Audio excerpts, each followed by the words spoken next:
नमस्ते, स्वागत है आप सभी का राइट इन्फो क्लब के इस वीडियो में। और आज के इस वीडियो में हम बात करने वाले हैं बैंक जॉब के बारे में। साथियों, आप में से बहुत से स्टूडेंट्स को कंफ्यूजन होगा कि बैंक में जॉब करने के लिए हमें कौन सा कोर्स करना चाहिए। क्या डिग्री ज़रूरी है या फिर 12th के बाद हम जस्ट अप्लाई कर सकते हैं? कौन सा कोर्स होना चाहिए, किस सब्जेक्ट में होना चाहिए, कौन सी जॉब्स मिलती हैं, इन सभी पर चर्चा करेंगे। 10th के बाद कौन सा कोर्स करना चाहिए, 12th के बाद, ग्रेजुएशन के बाद, और कोर्स कौन सा है जो कि बैंक के लिए ज़रूरी होता है। मतलब कि हर एक जानकारी जो कि स्टूडेंट को पता होनी चाहिए जो कि बैंक में जॉब करना चाहते हैं। तो वीडियो के एंड तक बने रहिए, कंप्लीट इन्फॉर्मेशन आपको मिलेगी। चलिए, सबसे पहले बात करते हैं कि 10th के बाद क्या करना होता है बैंकिंग जॉब के लिए। देखिए, 10th के बाद यानी 10वीं कक्षा पास करने के बाद आपको 10+2 यानी कि 12वीं करनी चाहिए।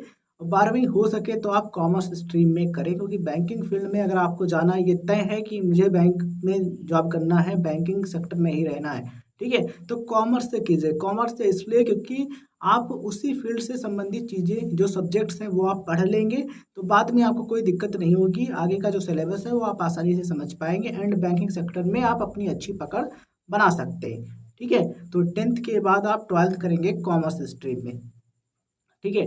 और 12th के बाद आपको करना होता है डिग्री कोर्स। देखिए, अगर आपको सरकारी बैंक में यानी किसी भी गवर्नमेंट बैंक में मैनेजर बनना है या फिर क्लर्क बनना है, ठीक है, तो उसके लिए डिग्री ज़रूरी होती है। ग्रेजुएशन की डिग्री यानी कि बैचलर डिग्री, जैसे कि BA, BSc, BCom, BTech, BCA या फिर कोई अदर डिग्री आपने की है तो आप अप्लाई कर सकते हैं। बट ज़्यादा अच्छा कौन सा कोर्स रहेगा, अगर आपको बैंकिंग सेक्टर में जॉब करना है तो 10वीं 12वीं आप कॉमर्स से कंप्लीट करें, उसके बाद आप बीकॉम करें। बीकॉम या फिर बीबीए आप कर सकते हैं। बीबीए यानी कि बैचलर ऑफ बिजनेस एडमिनिस्ट्रेशन, ये भी 3 साल का कोर्स होता है। बीकॉम भी 3 ईयर्स का होता है। हो सकता है कहीं कहीं पर, कहीं कहीं जो यूनिवर्सिटीज़ हैं वो हो सकता है 4 साल का जो बीकॉम है वो भी कराने लगी हो, ठीक है। ठीक है, तो बीकॉम या फिर बीबीए आप कर सकते हैं 12th के बाद। ये क्यों? क्योंकि ये कॉमर्स की फील्ड से रिलेटेड है, बिजनेस और कॉमर्स से रिलेटेड है, ठीक है।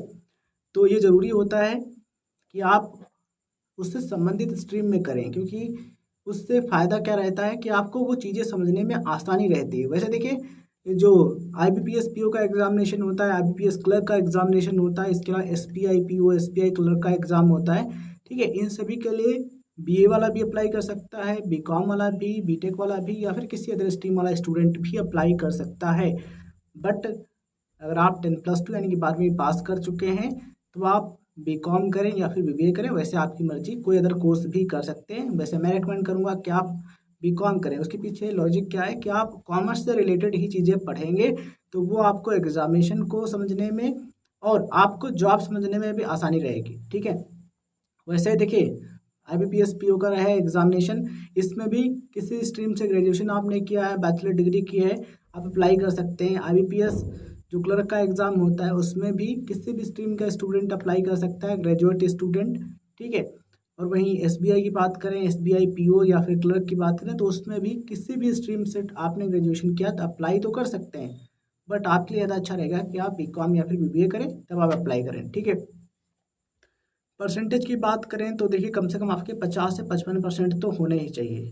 गवर्नमेंट एग्जाम्स जैसे कि आईबीपीएस पीओ या फिर आईबीपीएस क्लर्क या फिर एसबीआई क्लर्क या फिर एसबीआई पीओ, तो इन सभी के लिए आपके कम से कम पासिंग मार्क्स या फिर 50 से ऊपर तो होने चाहिए। 50, 55, 60 इतने तो कम से कम होने चाहिए ग्रेजुएशन में, ठीक है।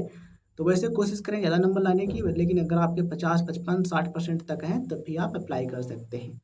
अब बात करते हैं साथियों, कौन कौन सी जॉब्स मिलती हैं। देखिए, अगर आप आईबीपीएस पीओ का एग्जामिनेशन देते हैं तो आप स्टेट बैंक ऑफ इंडिया यानी कि एसबीआई को छोड़ करके जितनी अदर सरकारी बैंक हैं उनमें आप पीओ बनेंगे, ठीक, प्रोबेशनरी ऑफिसर। उसके बाद प्रमोशन से आप बैंक मैनेजर बन सकते हैं, और प्रमोशन हुआ तो आगे की जो पोस्ट होती है उन पर भी आप सेलेक्ट हो सकते हैं। आईबीपीएस क्लर्क की बात करें साथियों, तो ये जो एग्जामिनेशन होता है ये क्लर्क बनने के लिए होता है। स्टेट बैंक ऑफ इंडिया यानी कि एसबीआई को छोड़ करके जितनी अदर सरकारी बैंकें हैं उनमें आप बन सकते हैं क्लर्क, ठीक है। क्लर्क की जो पोस्ट है उस पर आप जॉब कर सकते हैं। वहीं अगर हम बात करें एसबीआई क्लर्क की, तो एसबीआई क्लर्क का जो एग्जामिनेशन होता है इसको क्लियर करके आप स्टेट बैंक ऑफ इंडिया यानी कि एसबीआई में आप क्लर्क बन सकते हैं।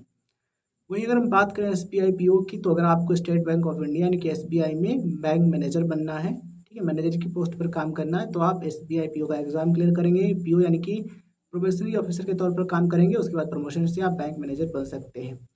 ये तो हमने बात की सरकारी सेक्टर की यानी कि गवर्नमेंट सेक्टर की। अब बात करते हैं प्राइवेट सेक्टर की। देखिए प्राइवेट सेक्टर में जो जॉब्स होती हैं वो अधिकतर होती हैं ग्रेजुएशन और पोस्ट ग्रेजुएशन की बात। ठीक है, हो सकता है किसी बैंक में आपको कोई 12th जो बेस्ड जॉब है मिल जाए। ठीक है, बट अधिकतर जो ठीक ठाक जॉब्स होती हैं वो ग्रेजुएशन या फिर पोस्ट ग्रेजुएशन के बाद मिलती हैं। तो आप अपना बीकॉम या फिर एमकॉम कंप्लीट कर सकते हैं, उसके बाद आप जॉब्स के लिए अप्लाई कर सकते हैं। बीकॉम कर चुके हैं तो आप अपने आसपास की जो बैंक की ब्रांच हैं प्राइवेट सेक्टर की, जैसे कि एचडीएफसी या फिर कोटक महिंद्रा बैंक या फिर एक्सिस बैंक या फिर कोई अदर बैंक, ठीक है, तो आप उनमें जॉब के लिए जा सकते हैं, पता कर सकते हैं वहाँ पर वैकेंसीज हैं या फिर नहीं। इसके साथ ही ये जो प्राइवेट बैंक्स हैं इनकी ऑफिशियल वेबसाइट पर आप जा सकते हैं, चेकआउट कर सकते हैं। करियर का सेक्शन आप देखिए, वहाँ पर आपको जॉब्स के बारे में जानकारी मिल जाएगी।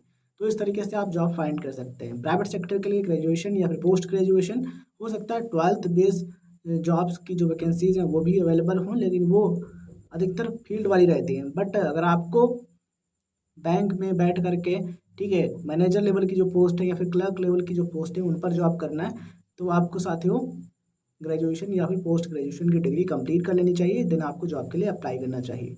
उम्मीद है सर चीज़ें आपको समझ में आ गई होंगी। अगर आप क्वालिफिकेशन के बारे में डिटेल्स जानना चाहते हैं तो डिस्क्रिप्शन में आपको एक वीडियो का लिंक मिल जाएगा, वो देख लीजिएगा। उसमें हमने सरकारी बैंक के लिए क्वालिफिकेशन के बारे में डिटेल से बताया है।